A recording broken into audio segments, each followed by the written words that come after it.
ഞങ്ങൾ മൈസൂരിൽ നിന്ന് വീട്ടിലേക്ക് വരുമ്പോൾ മുത്തങ്ങയിൽ വെച്ച് അമ്പ് ചാടിയപ്പോൾ അമ്മ ബൈക്കോട്ട് വീണിട്ട് റോട്ടിൽ തലടിച്ചിട്ട് തല പൊട്ടിയ ചോര പോയിരുന്നു. അവിടുന്ന് ഒരു കാറുകാരാണ് ഞങ്ങൾ പത്തേരി ഐക്യ ഹോസ്പിറ്റലിൽ കൊണ്ടുവന്നു. അവിടുന്ന് ഇങ്ങോട്ട് സജസ്റ്റ് ചെയ്തു. ഇവിടെ വന്നപ്പോഴും ബോധമില്ലായിരുന്നു.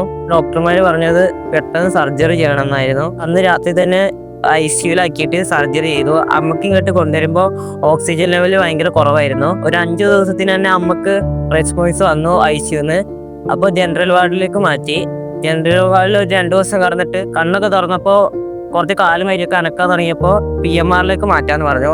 PMRലേക്ക് മാറ്റിയപ്പോൾ ജസ്റ്റ് കാലും കൈയും അരക്ക് മാത്രമേ ഉള്ളൂ, പിന്നെ കണ്ണ് മാത്രം തുറന്നിട്ടുണ്ടായാലും.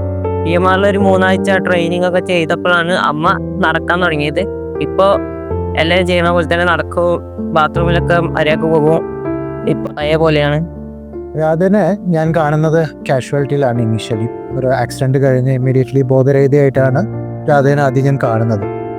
സ്കാൻ പ്രകാരം രാധയ്ക്ക് ഇടതുവശത്തായിട്ട് ബ്രെയിനിൻ്റെ മുൻവശത്ത് ഒരുപാട് ചതവുകൾ ഉണ്ടാവുകയും തലയിൽ ബ്ലീഡിങ് ഉണ്ടാവുകയും ആണ് സ്കാനിൽ കാണുന്നത്. ആൻഡ് ഒരു ലൈഫ് ത്രെറ്റനിങ് സിറ്റുവേഷൻ പറയും, നമുക്ക് ജീവന് ആപത്ത് വരുന്ന ഒരു സിറ്റുവേഷൻ. അപ്പം അങ്ങനെയാണ് എമർജൻസി ആയിട്ട് നമുക്ക് ഇടതുവശത്ത് തലയുടെ വലിയൊരു ഭാഗം എല്ലെടുത്ത് മാറ്റി സർജറി ചെയ്ത് തലയിലെ പ്രഷർ കുറയ്ക്കണമെന്ന് നിർദ്ദേശിക്കുന്നു. ഇമ്മീഡിയറ്റ്ലി സർജറി ആയിട്ട് നമ്മൾ മുന്നോട്ട് പോവുകയാണ് ഉണ്ടായത്. ഒരു 3 വീക്സോളം നമ്മൾ PMRന്റെ അണ്ടറിൽ റീഹാബിൽ ഉണ്ടായിരുന്നു. ആ ഒരു സമയത്ത് രാധ 1 by 1 ആയിട്ട് റിക്കവർ ചെയ്തുകൊണ്ടിരിക്കുകയായിരുന്നു. കോഗ്നിഷൻ ഇംപ്രൂവ് ആയി, റെസ്പോൺസസ് ബെറ്റർ ആയി, പവേഴ്സ് റീഗെയിൻ ചെയ്തു. ആള് ഇരിക്കാൻ തുടങ്ങി, നടക്കാൻ തുടങ്ങി, അവളുടെ ആക്ടിവിറ്റീസ് എല്ലാം ഇൻഡിപെൻഡന്റ് ചെയ്യാൻ തുടങ്ങി. ഇനീഷ്യൽ പ്രോഗ്രാംസ് എല്ലാം കഴിഞ്ഞു. ഇനി നെക്സ്റ്റ് സ്റ്റെപ്പ് എന്ന് പറയുന്നത് ക്രേനിയോപ്ലാസ്റ്റി ആണ്. അത് ഇൻഡിപെൻഡന്റ് ആയി മാറിയിരുന്നു ബൈ ദാറ്റ് ടൈം. അപ്പം അങ്ങനെ യൂഷ്വലി നമ്മളൊരു 2 to 3 months വെയിറ്റ് ചെയ്തിട്ടാണ് ഈ ക്രേനിയോപ്ലാസ്റ്റി, അതായത് നമ്മൾ എടുത്തു മാറ്റിയിട്ടുള്ള തലയൊട്ടിയുടെ ഭാഗം തിരിച്ചു വെക്കുന്ന സർജറി നമ്മൾ ചെയ്യാറ്. രാധയുടെ improvement was so good that നമുക്ക് നേരത്തെ ചെയ്യാമെന്ന് പ്ലാൻ ചെയ്യുകയും നമ്മളൊരു 1.5 months പീരീഡിൽ തന്നെ നമ്മളൊരു ഏർലി ക്രേനിയോപ്ലാസ്റ്റി പ്ലാൻ ചെയ്യുകയാണ് ഉണ്ടായത്.